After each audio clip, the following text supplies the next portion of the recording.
कर्मण्येवाधिकारस्ते मा फलेषु कदाचन मा कर्मफल हेतु उर्वर्मा তে সম্বস্তু ওয়া কর্মা। এই সংসারে সবচাইতে মহত্বপূর্ণ হলো কর্ম। এটা সত্য যে ভাগ্য হলো পূর্ব নির্ধারিত, কিন্তু কর্মের আধারের ফলে ভাগ্যের পরিবর্তনও করা সম্ভব। সেই জন্যে কর্মের স্থান সবচাইতে উপরে। কর্ম ভাগ্যের লিখনকেও মুছে দিতে পারে, কিন্তু কর্মের ফলকে মুছতে পারে না। শোনো শোনো শোনো, মহারাজ নাগেশ্বর যে মায়াশক্তির সন্ধান গত 25 বছর ধরে করছিলেন, সেটা আচার্য যোধা দাস খুঁজে পেয়ে গেছেন। এই মায়াশক্তির চমৎকার আপনাদের মধ্যে যে দেখতে ইচ্ছুক, সে আগামীকাল রাজমহলে নির্দ্বিধায় আসতে পারেন। শোনো শোনো শোনো শোনো শোনো শোনো শোনো শোনো। মহারাজের জয় হোক। যোধা দাস, আমাকে ওই অলৌকিক মায়াবী শক্তির ব্যাপারে বলো। মহারাজ, আমি এই মায়াবী শক্তিকে 15 বছরের কঠিন তপস্যা আর কঠিন সাধনার সাহায্যে আপনার জন্যই লাভ করেছি। আপনি যখন চান, যাকে চান প্রভাবিত করতে পারেন। আর শুধু এই নয় মহারাজ, আপনি নিজেও এই মায়াবী শক্তির সাহায্যে অদৃশ্য হয়ে যেতে পারেন। আপনি নিজেও এই মায়াবী শক্তির সাহায্যে অদৃশ্য হয়ে যেতে পারেন।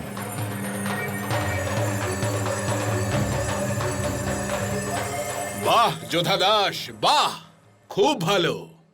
আমাকে এখানেই সবার সামনে সেই মায়াবী শক্তির প্রদর্শন করে দেখাও। যথা আজ্ঞা মহারাজ।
অদ্ভুত যোধা, অদ্ভুত মন্ত্র শক্তি প্রাপ্ত করেছো তুমি।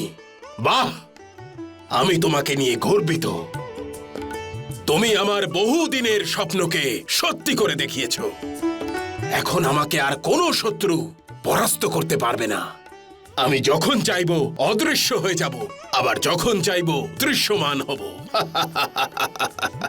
খুব ভালো যোধা, এবার ওই শক্তি আমাকে দাও।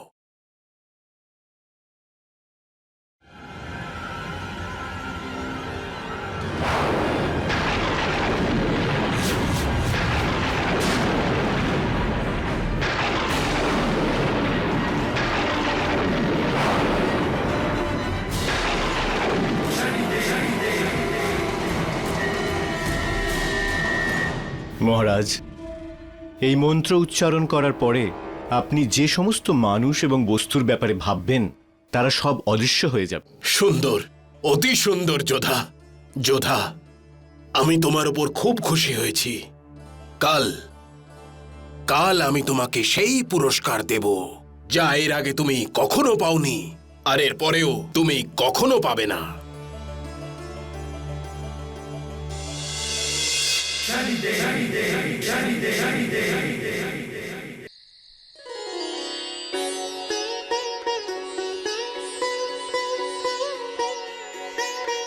গোদাবরী,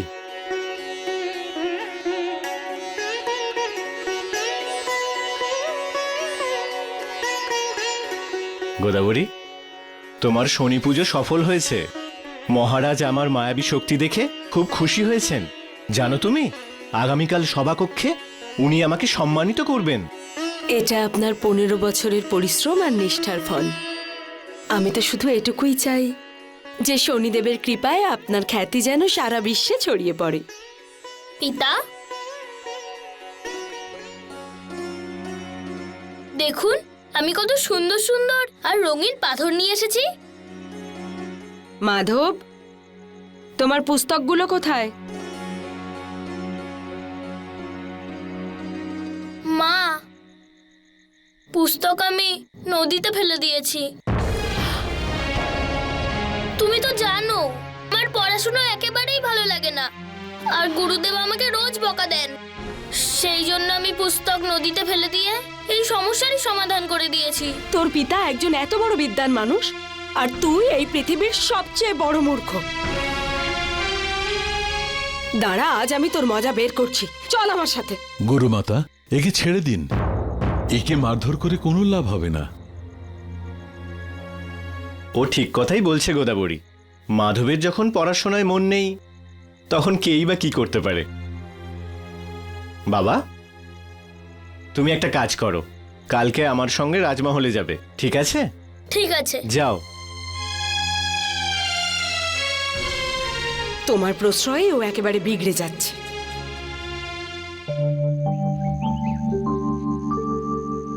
এসো যোধা, এসো। প্রণাম মহারাজ। যোধা, আমি তোমাকে পুরস্কার স্বরূপ মুক্তি দিচ্ছি, মুক্তি দিচ্ছি।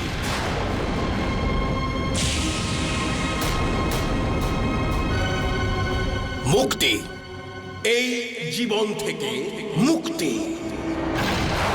মুক্তি, এই জীবন থেকে মুক্তি।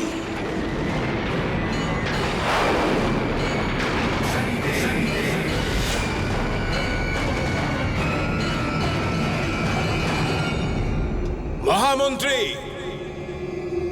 যোধাকে হত্যা করা হোক, যোধাকে হত্যা করা হোক।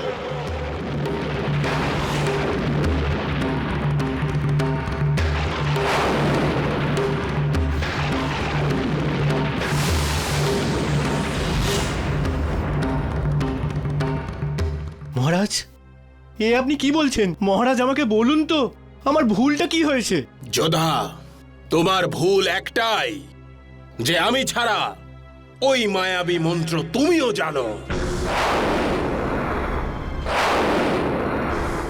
আর আমি চাই না যে তুমি কিংবা এই সংসারের আর কোনো ব্যক্তি ওই মায়াবী মন্ত্রের ব্যাপারে জানুক কিংবা তার প্রয়োগ করুক। সেই জন্য যোধা, তোমাকে তো মরতেই হবে। হ্যাঁ, তোমাকে মরতেই হবে।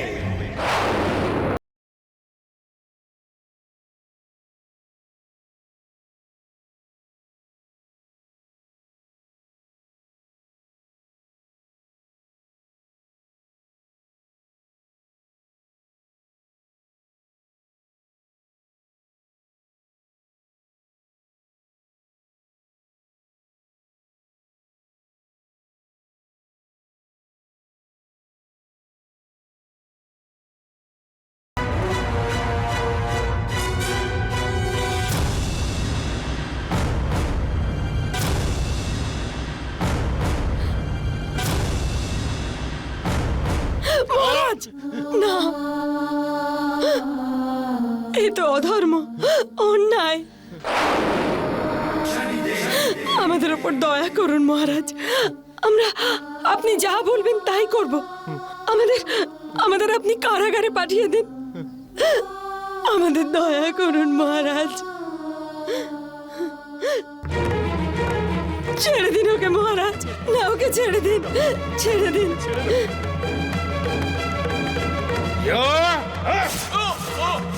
না,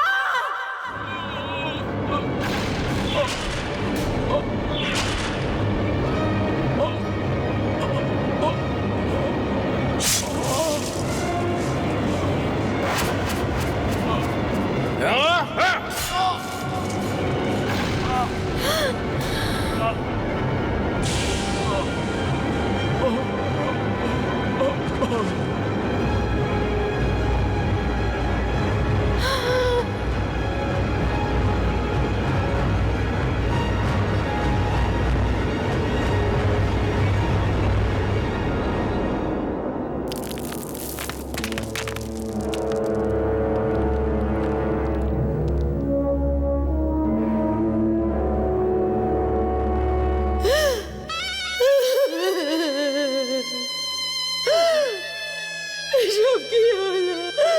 কি হলো এসব?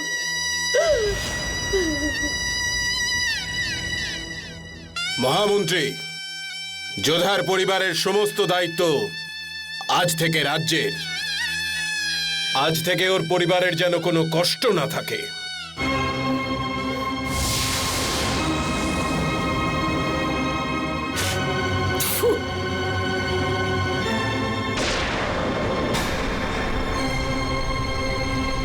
থুথু ফেলি আমি তোর ধন দৌলতার ওপর।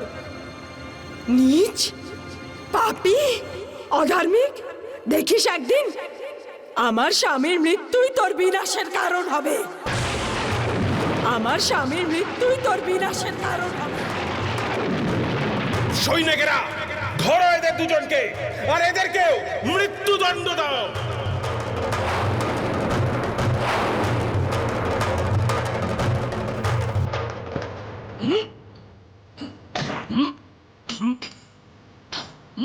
গুরুমাতা, গুরুমাতা, মাধবকে নিয়ে আপনি এখান থেকে চলে যান।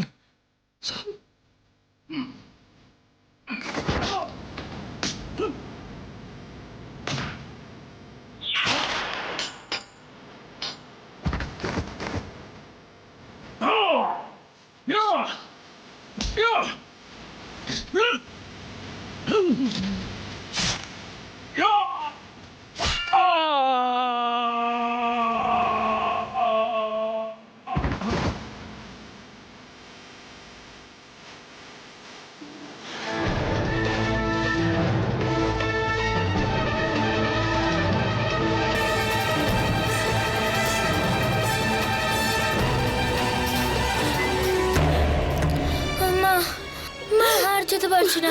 পুত্র, এখন তো আমাদের পালাতেই হবে, না হলে ওরা আমাদের দুজনকেই মেরে ফেলবে। চল বাবা, চল চল চল।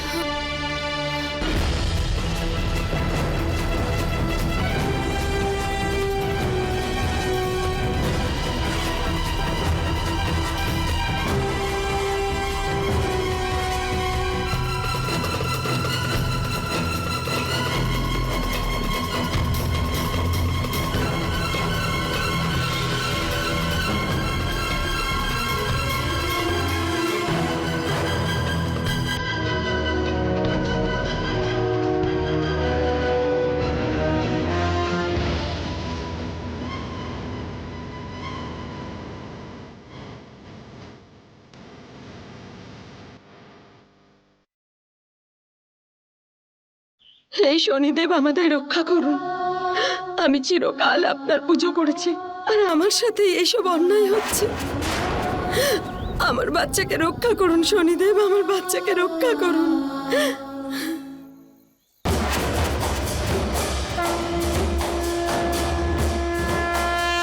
দাঁড়াও।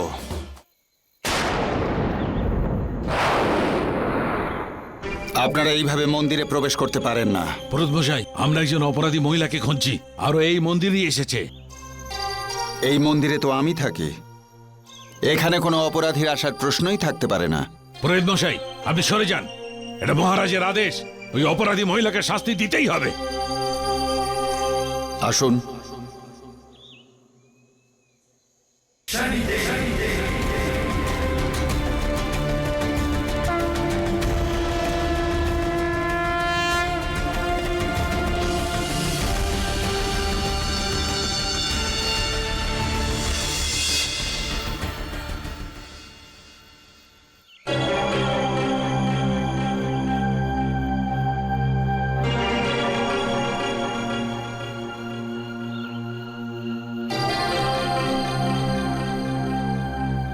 এখানে কেউ নেই, চলো।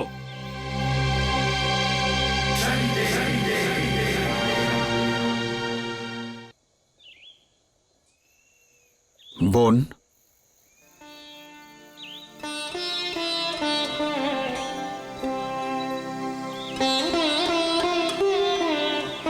আর তোমার ভয় পাওয়ার কোনো কারণ নেই। ওরা চলে গেছে।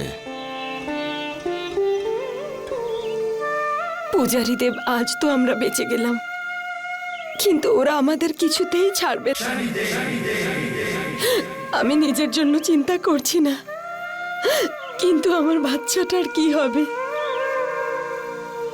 বোন, তুমি চিন্তা করো না, তোমার ছেলের কিচ্ছু হবে না।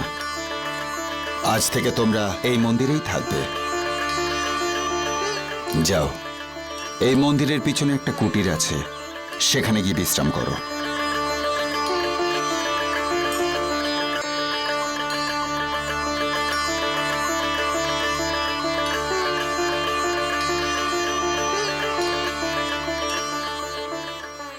গোদাবরী, আমি জানি নাগেশ্বর তোমার সঙ্গে অনেক অন্যায় করেছে। শুধু আজ থেকে নয়, একেবারে প্রথম থেকেই তাই করেছে। ওর সমস্ত পাপ কর্মের সব কিছু লেখাজোকা শেষ হয়ে গেছে। এবার ওর সমস্ত পাপ কর্মের দণ্ড আমি নিজে দেব। আমার এই ন্যায়চক্রে তোমার পুত্র মাধব আমার অস্ত্র হয়ে উঠবে, কিন্তু মাধবের তার জন্য বিশেষ জ্ঞানের প্রয়োজন। ওকে মন্ত্রশক্তি অর্জন করতে হবে, ওকে অস্ত্রে শস্ত্রে পারদর্শী হতে হবে। আর এই কাজ জ্ঞানের দেবতা বৃহস্পতির সাহায্য ছাড়া কিছুতেই সম্ভব হবে না।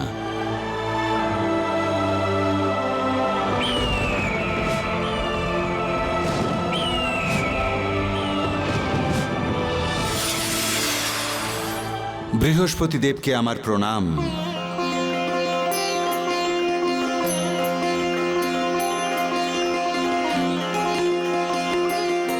বৃহস্পতি লোকে আপনাকে স্বাগত শনিদেব।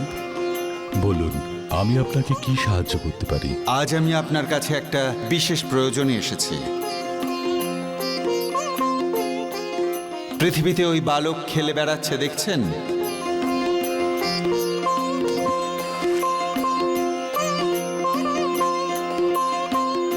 আমি চাই যে আপনি আপনার দিব্য জ্ঞান ওই বালককে দিন। ও যাতে অস্ত্র শস্ত্র, বেদ পুরাণ আর তন্ত্রমন্ত্রে পারদর্শী হয়ে ওঠে। কেননা এই বালকই আমার ন্যায় চক্রকে পূর্ণ করবে।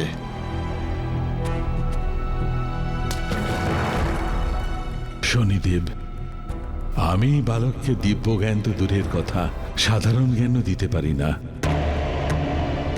কারণ বিধাতা এর ভাগ্যতে জ্ঞান লাভের বিষয় কিছুই লেখেননি।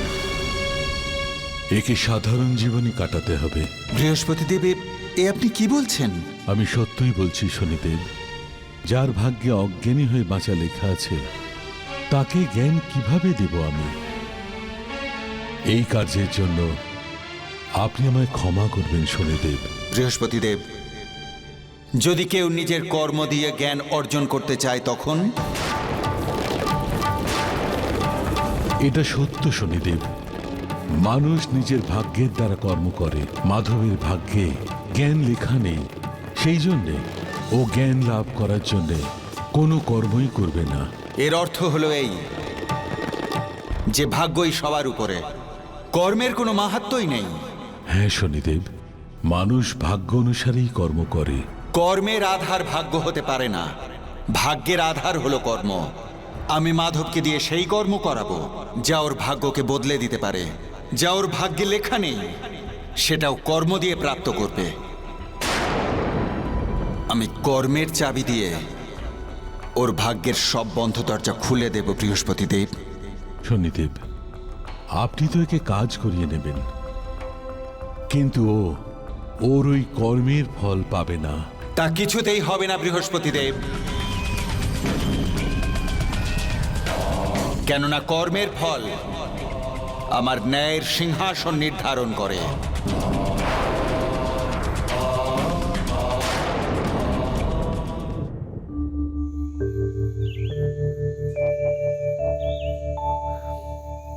মাধব, এটা হলো বেদ, আর এগুলো অস্ত্রশস্ত্র, যে জ্ঞান তোমায় অর্জন করতে হবে। মাধব, তোমায় সবে পারদর্শী হতে হবে। গুরুদেব, এটা কি করে সম্ভব? আমার তো একটা সাধারণ পুস্তকও পড়তে ভালো লাগে না। এই বেদ পুরাণ আমি কি করে পড়বো? আমার দ্বারা এসব হবে না। মাধব, তুমি এই কর্ম করতে এই জন্য রাজি হচ্ছ না কারণ এসব তোমার ভাগ্যে লেখাই নেই। কিন্তু আমি তোমাকে দিয়ে এই কর্ম করাবো। মাধব, এই তলোয়ারটা ধরো। আমি তোমায় শিখিয়ে দিচ্ছি তলোয়ার কি করে চালাতে হয়।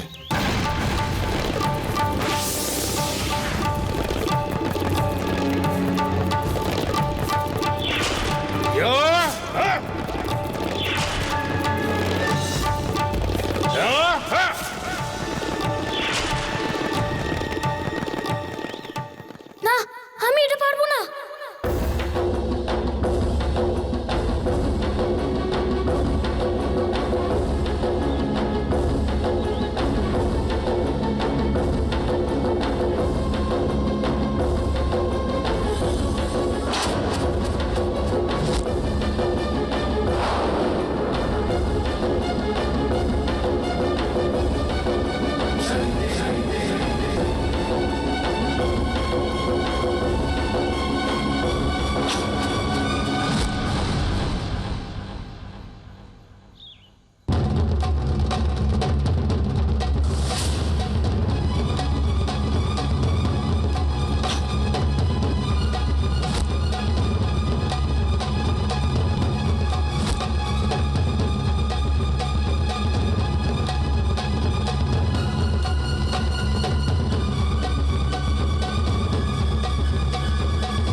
মাধব, তুমি আর কতদিন এইভাবে তীরের থেকে পালিয়ে বেড়াবে? যত তুমি এই তীরের থেকে পালাবে এ ততই তোমার পিছু ধাওয়া করবে। মনে করো তোমার নিরপরাধ বাবাকে ওই পাপী রাজা কিভাবে তোমার চোখের সামনে হত্যা করেছিল।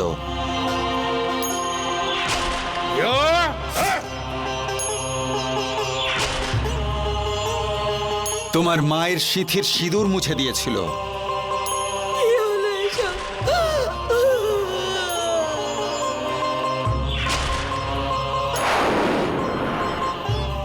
মাধব, তোমাকে তোমার পিতার তর্পণ করতে হবে। তোমায় তোমার পিতার প্রতিশোধ নিতে হবে। আর তার জন্যে তোমাকে এই কর্ম করতেই হবে।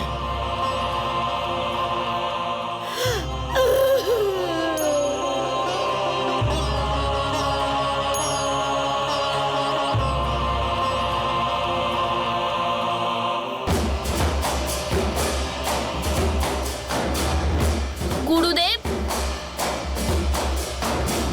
আমি সেই সব কাজ করব যাতে আমার পিতার আত্মা শান্তি পায়।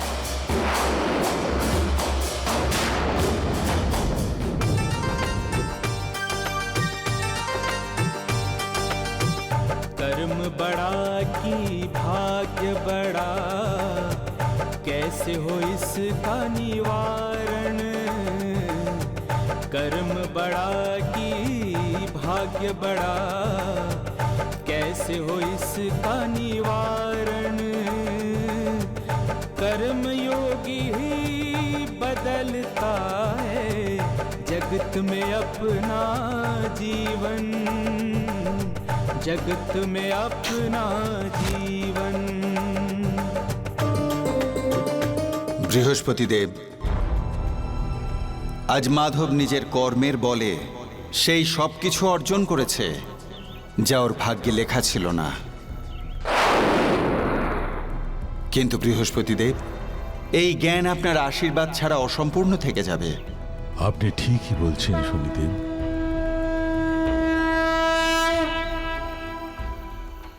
তোমরা সবাই এই রাজ্যের কর দাওনি, তাই আজ আমি তোমাদের সবার সঙ্গে একটা খেলা খেলবো, যেখানে আমি আমি আমার মন্ত্রশক্তি প্রয়োগ করব। তোমাদের মধ্যে যার সামনে আমি সবার আগে দৃশ্যমান হব, সে সবার আগে মরবে।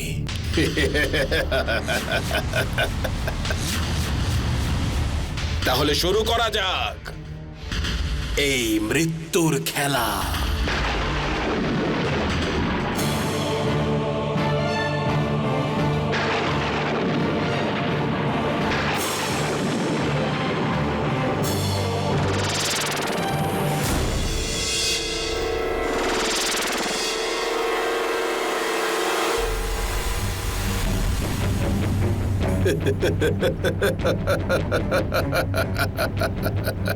না মহারাজ, আমাকে মারবেন না মহারাজ। আমি তোকে এখন মারবো না, ঠিক আছে? কারণ তোর ভয় যত বাড়তে থাকবে, তোকে মারতে আমি ততটাই আনন্দ পাবো। দেখা যাক এবার কার পালা।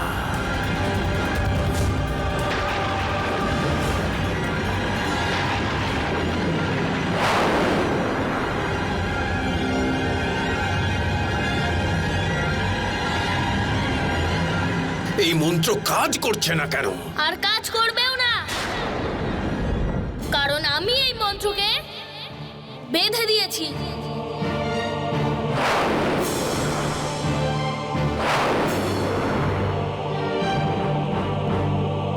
কে তুই? আমি সেই পিতার পুত্র যাকে তুমি মায়াবী মন্ত্রের বদলে মৃত্যুদণ্ড দিয়েছিলে। আচ্ছা, তাহলে তুই হলি যোধা দাসের সেই ছেলে যে সেদিন সৈন্যদের হাত থেকে বেঁচে পালিয়েছিল। কিন্তু আজ আর তুই আমার হাত থেকে পালাতে পারবি না।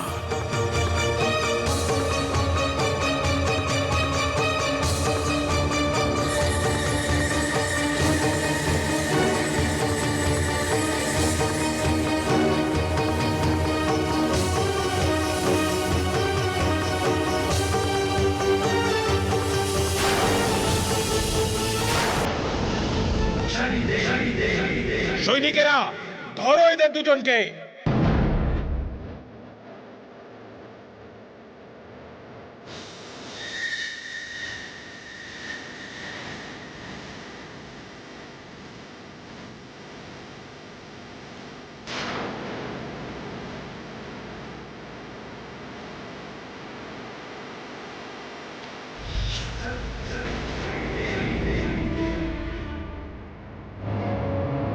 পাপি, একদিন আমার পিতাও তোমার সামনে এভাবেই দাঁড়িয়েছিল, আর তুমি ওনাকে।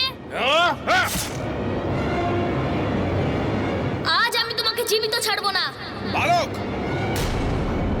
যদি তুই সত্যি বীর যোদ্ধা হয়ে থাকিস, তাহলে তোর এই মায়াবী শক্তি ছাড়া আমাকে মেরে দেখা, যেভাবে আমি তোর পিতাকে মেরেছিলাম। বল, আছে তোর এত সাহস আমার সঙ্গে যুদ্ধ করার?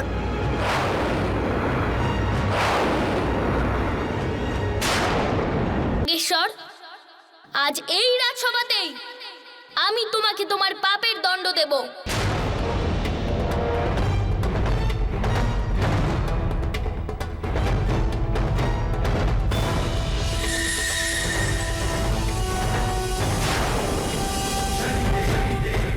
মূর্খ, আমার শক্তি সম্পর্কে তোর কোনো ধারণা নেই দেখতে পাচ্ছি। আজ আমি তোকেও তোর পিতার কাছে পৌঁছে দেব। হ্যাঁ,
হঠাৎ এইভাবে মাধবের আয়ু কি করে শেষ হয়ে গেল?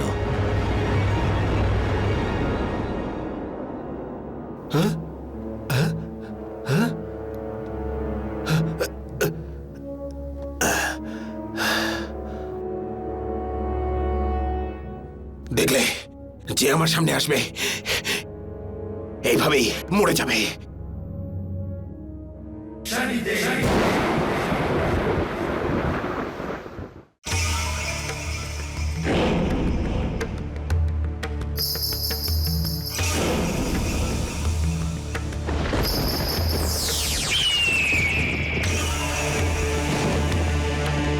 যমরাজ, এ আপনি কি করলেন?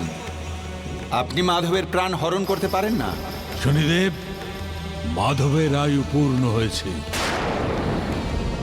আর আয়ু পূর্ণ হবার পরে আমাকে প্রাণ হরণ করতেই হবে।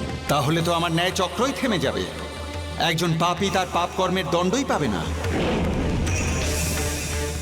আপনাকে মাধবের প্রাণ ফিরিয়ে দিতে হবে। এটা কখনো সম্ভব নয় শনিদেব। এই বালকের ভাগ্যতে বিধাতা যতটা আয়ু লিখেছিলেন তা পূর্ণ হয়েছে, সেই জন্য আমি এর প্রাণ ফিরিয়ে দিতে পারবো না।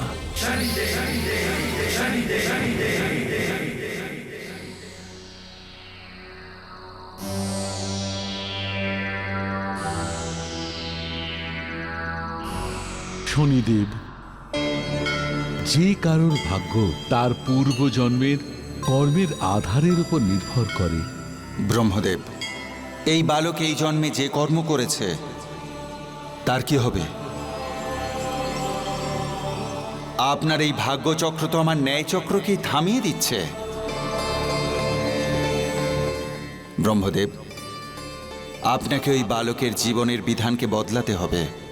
এটা সম্ভব নয় শনিদেব।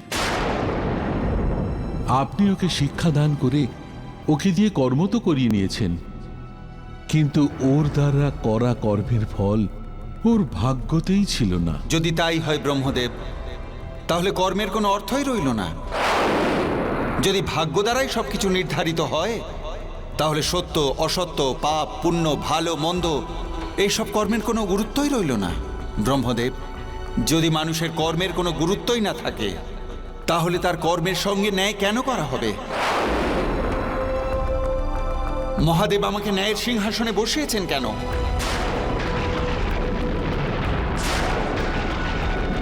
আজ থেকে শুধুমাত্র ভাগ্যের দ্বারাই এই সৃষ্টি চলবে ব্রহ্মদেব।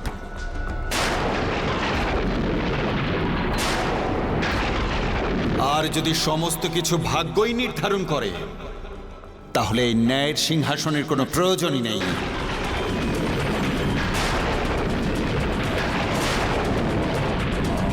আজ আমি ওই ন্যায়ের সিংহাসনকে নিজে হাতে বিনষ্ট করব।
শনিদেব, না তো কর্ম ব্যর্থ আর না তো এই সিংহাসন। যদি ভাগ্য আর বিধির বিধান নিশ্চিত হয়, তাহলে কর্মের ফলও সুনিশ্চিত। কর্ম যদি না থাকে, তাহলে সৃষ্টি থেমে যাবে। পৃথিবীতে কর্মের স্থান সবার উপরে থাকে। কর্মের দ্বারা যে কোনো মানুষ নিজের ভাগ্য বদলাতে পারে। শনিদেব, আপনার ন্যায়চক্র অবশ্যই পূর্ণ হবে।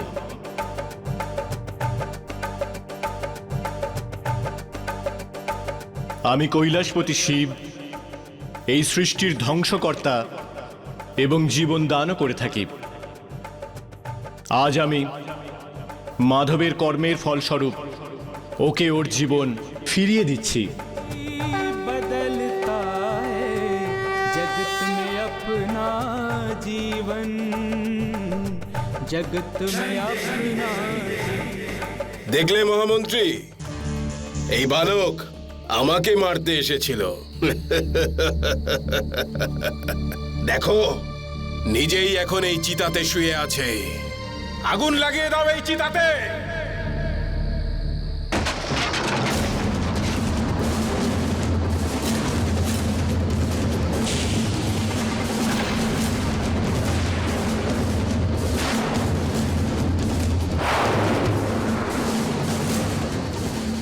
এই বালক জীবিত হলো কি করে? নাগেশ্বর,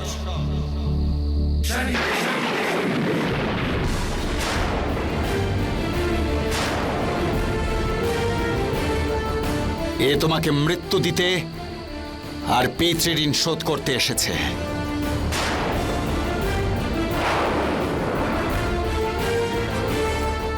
মাধব, ওঠো আর এই পাপীকে নাশ করে দাও।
কর্ম মানুষের সেই অস্ত্র যা ভাগ্যের লিখন আর বিধির বিধান দুটোকেই বদলাতে পারে। সেই জন্যে মানুষকে ভাগ্যের ভরসায় না থেকে সর্বদা কর্মকে গুরুত্ব দিতে হবে।